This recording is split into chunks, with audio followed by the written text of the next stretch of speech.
The Vanaras. The forest warriors, the Vanaras, often described as a race of monkeys, were more than animals. In the language of myth, they represented the untamed forces of nature allied with divine order.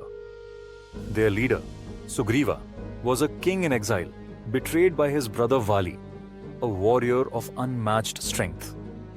Rama's alliance with the Vanaras is one of the most profound moments in the Ramayana. It is the meeting of human virtue with primal power. The Vanaras' greatest triumph was the building of the Setu, the bridge of stones across the ocean to Lanka. It was no ordinary feat of engineering, but an act of faith. Each stone bore Rama's name, and by that divine power, the sea accepted them. In this act, the Vanaras transformed nature itself into an ally of Dharma. Among them were heroes like Angada, the fearless prince who walked into Ravana's court and defied him, Nala, the architect of the bridge, and Jambavan, the ancient bear king who had fought alongside gods in ages past. Each represents a different facet of strength, courage, skill, and wisdom. The wisdom of the beast in the world of men, pride often overshadows purity. But in the world of beasts, the heart remains uncorrupted. Hanuman's humility, Jatayu's sacrifice, and the Vanara's loyalty all reflect the same truth: that wisdom is not a matter of intellect, but of integrity. The animals of the epics remind humankind of what we have forgotten: that strength without compassion is savagery, and intelligence without faith is emptiness. The sages of old did not see animals as lesser, but as teachers. They believed that each creature carried a fragment of divinity, a spark of the same fire that lights the cosmos. Perhaps that is why, even today, temples to Hanuman stand in every corner of India, where people whisper their fears and hopes to a god who listens not from a throne, but from the heart of devotion. Jatayu, the fallen vulture, has a massive statue overlooking Kerala's hills, wings spread eternally against the wind. And the Vanaras, though unseen, live in every act of courage performed by those who fight not for glory, but for love. The demonic and the cursed in every civilization's mythology, darkness is inevitable. For light to shine, it must have something to illuminate. In Indian myth, darkness is not merely evil. It is a necessary aspect of the cosmic order, a reminder that the universe thrives on balance. The demons of the epics, the Rakshasas and Asuras, are not mindless beasts but complex beings, proud, passionate, often deeply spiritual. Many began as devotees of the gods, only to be undone by their own ambition. In their fall, they mirror humanity's eternal struggle with desire, ego, and redemption. The Rakshasas, children of the night. The Rakshasi was said to have been born from the breath of Brahma when he yawned at the end of creation.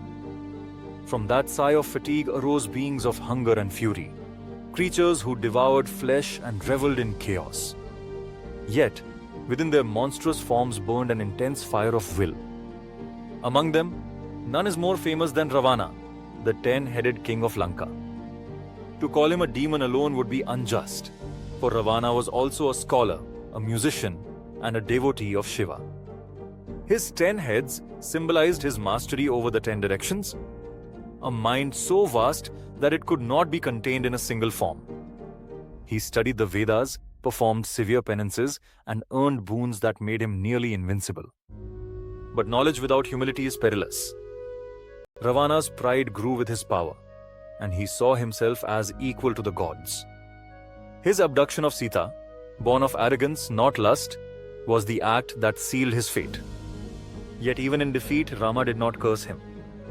When Ravana lay dying, Rama sent Lakshmana to sit at his feet and learn from him.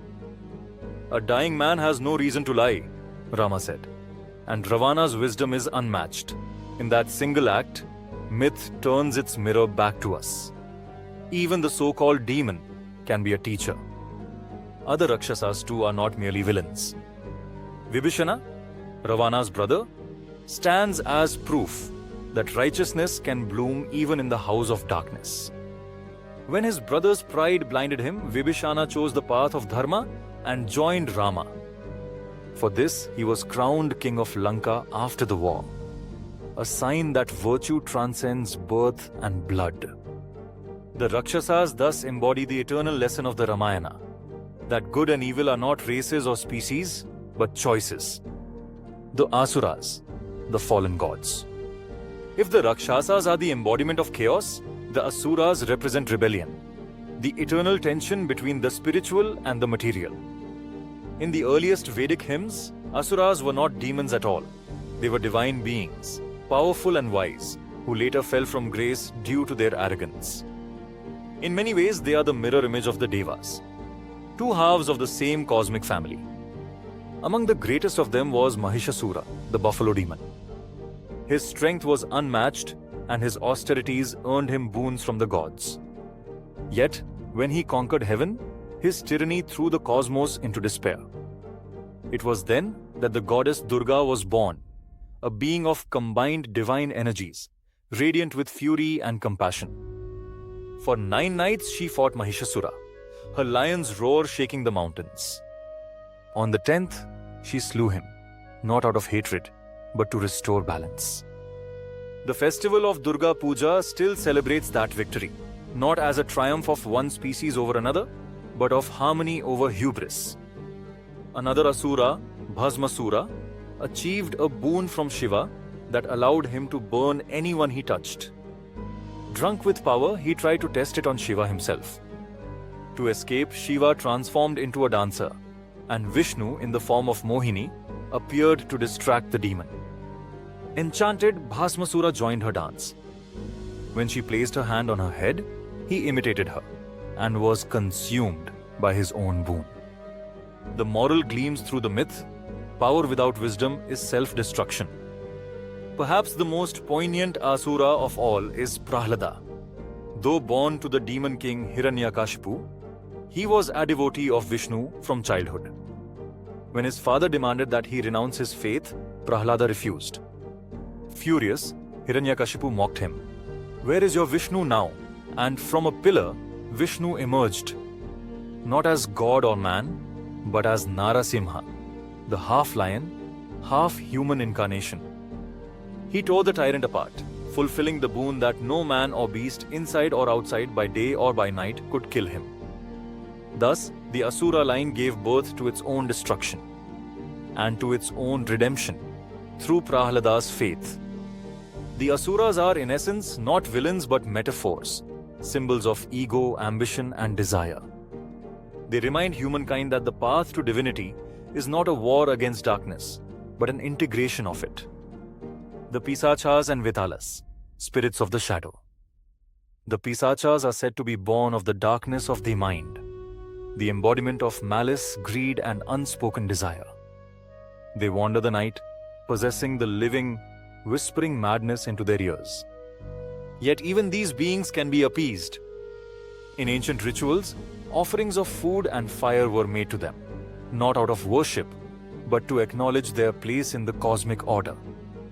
They represent the inner demons that every soul must confront. The hungers that, when denied, grow monstrous. The Vetalas are more cunning. They dwell in corpses, neither alive nor dead, and delight in riddles that expose human folly. The most famous of their tales appears in the Vetala Panchavimshati, where King Vikramaditya carries a corpse through a dark forest, unaware that it is possessed by a Vetala. Each time the spirit tells a story, it ends with a question. And when the king answers, the Vetala returns to the tree, forcing the cycle to begin anew. The stories are moral puzzles, each one a mirror for the human condition. Pride, deception, duty, and compassion intertwined.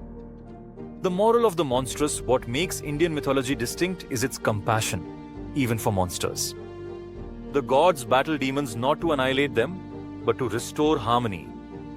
Every curse carries within it the seed of redemption. Ravana attains moksha through Rama's forgiveness. Mahishasura's name lives on in the prayers of Durga's devotees. Even Vetalas, in their cryptic way, guide kings toward wisdom. In these stories, the monstrous is not the opposite of the divine, it is its shadow. Just as the moon needs night to shine, the soul needs its darkness to find balance. To reject the demonic is to deny a part of oneself. To understand it is to move closer to enlightenment. The lesson of the cursed. The cursed beings of Indian mythology, whether Rakshasa, Asura, or Vitala, remind us that sin and virtue are states of consciousness, not species. Every being, no matter how fallen, carries within it the possibility of awakening. When we read of Ravana's pride, Mahishasura's defiance, or Bhasmasura's folly, we are reading not about others but about ourselves, about the wars that rage within every human heart. And perhaps that is why these stories endure. They do not merely frighten us, they teach us to look into the abyss without fear. For somewhere in that darkness, the light waits, patient, eternal, and forgiving. The guardians of nature before the age of temples and kings, before the Vedas were sung, India was a land of forests. Trees stood like pillars of prayer, rivers coiled through the valleys like silver serpents, and mountains rose as thrones of silence. In that primeval world, every element was alive, every corner sacred. The people did not worship idols. They worshipped presence, the unseen forces that breathed through earth, air, and water. These forces took form as yakshas, yakshinis, bhutas, nagdevtas, and gram devatas, the spirits and guardians of nature. Neither fully divine nor mortal, they were the bridge between the seen and the unseen, protectors of harmony and balance. In their stories, we find the blueprint of a civilization that revered ecology as theology. The yakshas and yakshinis, keepers of treasure and life. Among the most ancient of nature spirits are the yakshas and yakshinis, beings of abundance who guard the riches of the earth. The word yaksha itself comes from the root yaks, meaning to worship or to revere. These beings are not merely guardians of gold or jewels, but of fertility, water, and prosperity, the very treasures that sustain life. The most famous of the yakshas is Kubra, the god of wealth. Yet Kubra was not always divine. Legends tell that he was once a simple guardian of the north, chosen by the gods for his honesty and restraint. He lived in Alakapuri, a city of gold hidden in the Himalayas, where the winds carried the scent of lotus and sandalwood. When he was blessed by Shiva, Kubera became the Lokapala, the protector of the northern realm and the keeper of material wealth. But even in his splendor, he is depicted as humble, reminding mortals that prosperity must serve generosity, not greed. In contrast, the Yakshinis, their female counterparts, embody beauty, fertility, and nature's seductive charm. They dwell in groves and sacred trees, often emerging to bless or test travelers. Some tales describe them as benevolent spirits who bring fortune to those who honor nature. Others warn of their wrath when the forest is desecrated. In both forms, they stand as symbols of nature's dual power, nurturing and devouring, gentle yet unyielding. In ancient art, yakshas and yakshinis appear on the gateways of Buddhist stupas, at Sanchi, Bharhut, and Amaravati, smiling, voluptuous, and vibrant with life. Their presence there is no accident. They mark the threshold between the human and the sacred, the worldly and the spiritual. To enter a shrine under their gaze was to acknowledge that enlightenment begins with respect for the earth. The bhutas and preta, restless spirits of the earth. If yakshas represent nature's abundance, the bhutas and preta reveal its forgotten sorrows. The bhutas are spirits that linger near trees, rivers, and old houses. Souls who died untimely deaths or were bound to the material world by attachment. Unlike the Western ghost, the bhuta is not always malevolent. In many regions of India, they are guardians of villages, protectors of fields, and companions of wandering ascetics. In coastal Karnataka, the Bhuta Kola tradition keeps these spirits alive through ritual dance. Masked performers invoke the bhutas, their bodies trembling with divine energy as drums echo through the night. The spirits speak through them, blessing the land, resolving disputes, and reminding people of moral order. The performance is not exorcism, it is communion. The bhuta is not cast out but invited in, acknowledged, and appeased. The preta, on the other hand, are more sorrowful, spirits of the unfulfilled, often depicted with long, thin necks and insatiable hunger. Buddhist texts describe them as hungry ghosts, trapped between worlds by greed or neglect of duty. Rituals like Shraddha and Pitru Paksha are meant to release them, feeding their souls so they may find peace. Even in dealing with ghosts, the ancients saw compassion as the cure. Through these traditions, India taught an ecological truth through spirituality, that harmony comes not from domination, but from coexistence. Even the restless deserve remembrance. Even the unseen deserve respect. Nagdevtas and the sacred waters. Across India, serpents are not only feared, they are venerated as Nagdevtas, protectors of water and fertility. Their shrines stand near ponds, wells, and rivers, often shaded by old trees. On Nag Panchami, devotees draw serpents on the ground with turmeric and milk, offering prayers for rain, good harvests, and protection from drought. These rituals stem from the belief that snakes guard the lifeblood of the earth, water. Killing a snake was once considered a grave sin, for it meant offending the spirits that keep the rivers flowing. The Nagas thus link mythology with ecology, transforming environmental reverence into religious duty. In many villages, ponds are dedicated to specific Nagas, and their legends are passed down like sacred inheritance. One might hear of Mansa Devi, the serpent goddess of Bengal who grants fertility and healing, or of Kaliya, once a venomous fiend subdued by Krishna, now worshipped as a repentant guardian of the Yamuna.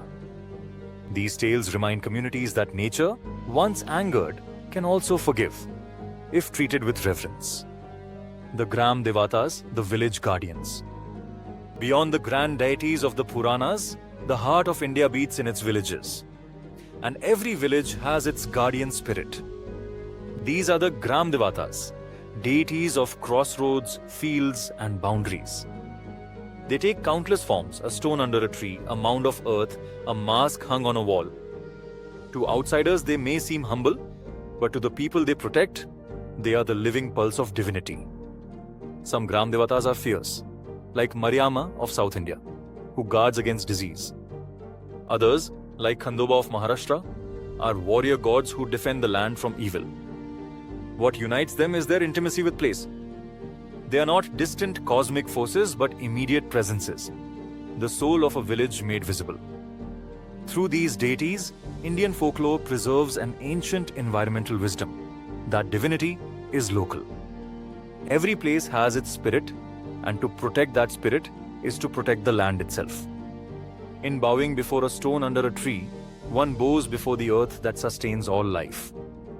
The sacred web of life. From Yaksha to Bhuta, from Naga to Gram Devata, the guardians of nature form a sacred web, a living philosophy that sees no separation between the spiritual and the ecological.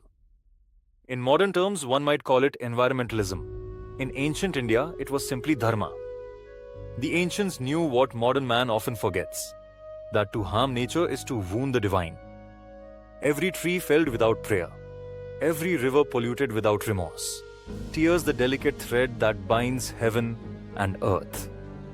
The Yakshas guard prosperity, but they also remind us that wealth belongs to the world, not the individual. The Bhutas ask us to remember the forgotten. The Nagas warn us not to poison the waters. And the Gram Devatas remind us that holiness is not found in grand temples, but in the soil beneath our feet. In their myths, nature speaks with 1,000 voices, playful, mysterious, nurturing, and fierce. And through them, the ancients teach us the simplest truth, that the earth is not a resource, but a relative, an ancestor whose spirit we must honor if we are to survive. The living forest. Even now, if you travel through India's rural heartlands, you will find groves where no axe is allowed to strike, ponds where fishing is forbidden, and stones smeared with vermilion beneath sacred trees. Ask the villagers why, and they will say, "This is the home of our spirit." That spirit, call it Yaksha, Bhuta, or Devi, is the echo of an ancient covenant to live in harmony with the world that gave us life. The guardians of nature still watch over us, patient as the mountains, waiting for humanity to remember that the divine does not only reside in heaven. It breathes in the rustle of leaves, the shimmer of rivers, and the silence of sacred groves. Echoes in the modern world. The stories of gods and demons, of monkeys who could leap across oceans and serpents that guarded the depths may seem like remnants of a distant age.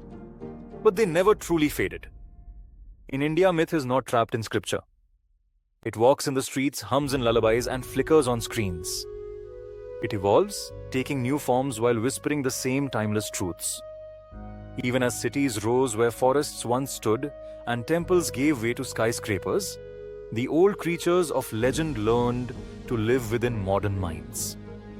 They appear not as fossils of faith, but as symbols of identity, reminders of what it means to be human in an age of forgetting. The eternal Hanuman. Strength in faith, no other mythical being has remained as alive in India's collective consciousness as Hanuman. In ancient times, his story was recited in temple courtyards. Today, it echoes in film, television, and even on social media. Hanuman's image adorns car dashboards, gym walls, and tattoos. To the devout, he is the ideal of bhakti, pure devotion.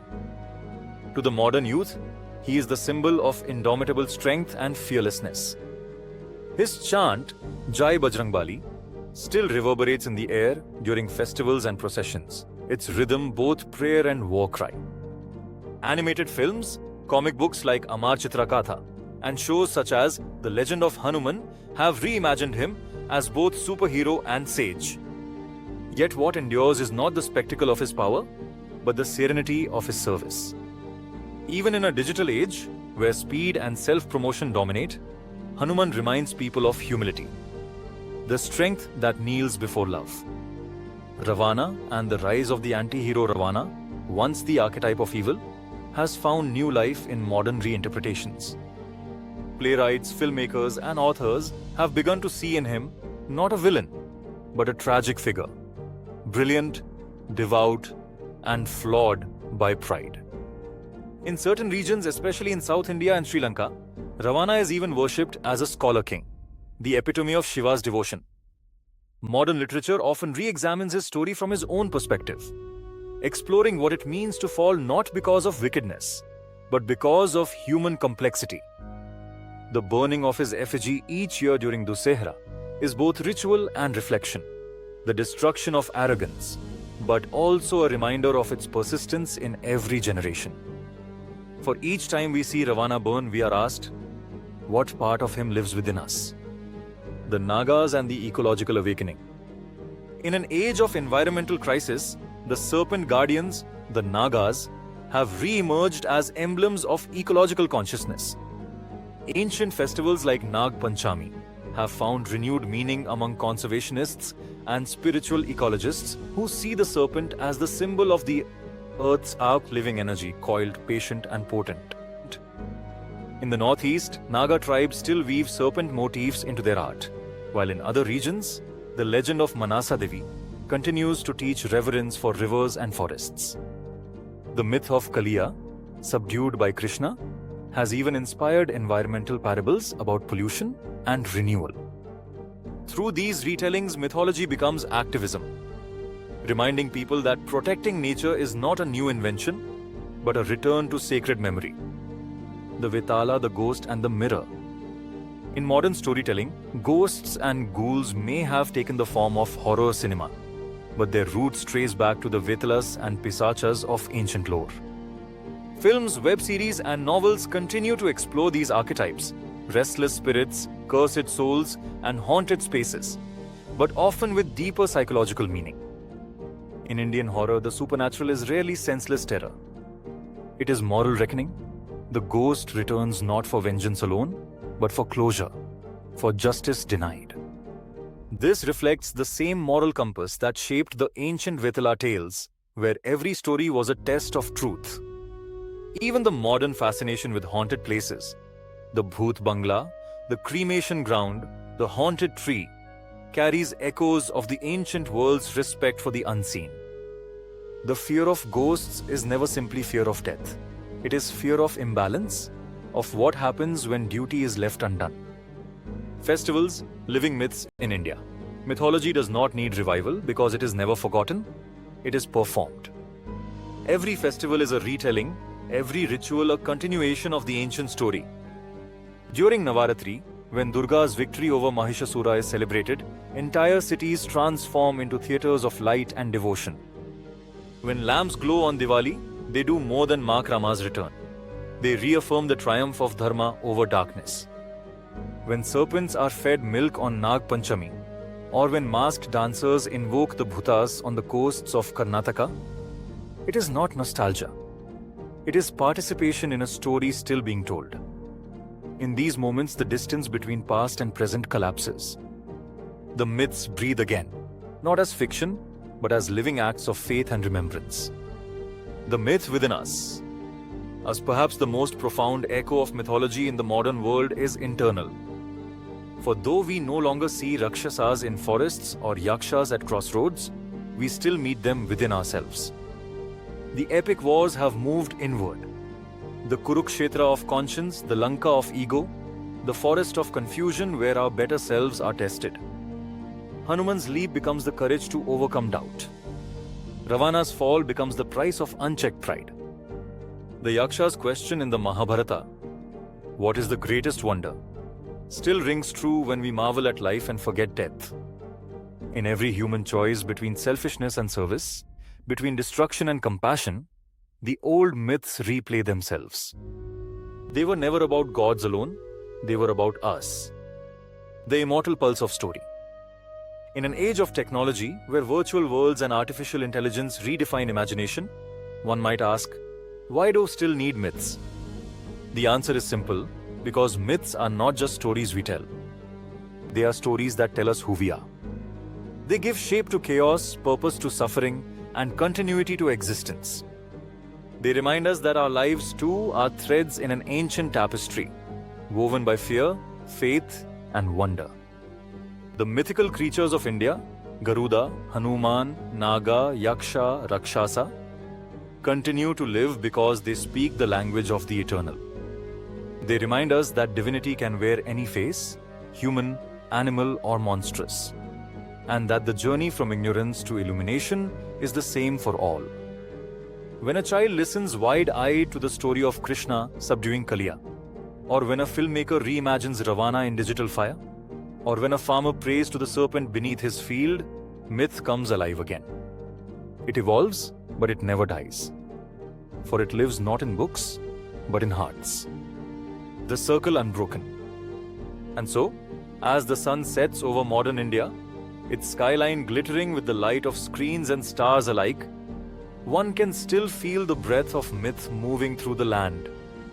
It rustles the people leaves, hums in the conch shells of temples, and whispers through the digital wind.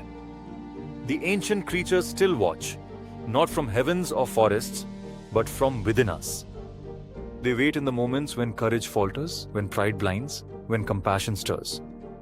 And when we listen closely, they speak, reminding us that the oldest stories are never really old, and that even in a changing world, the eternal still has a voice.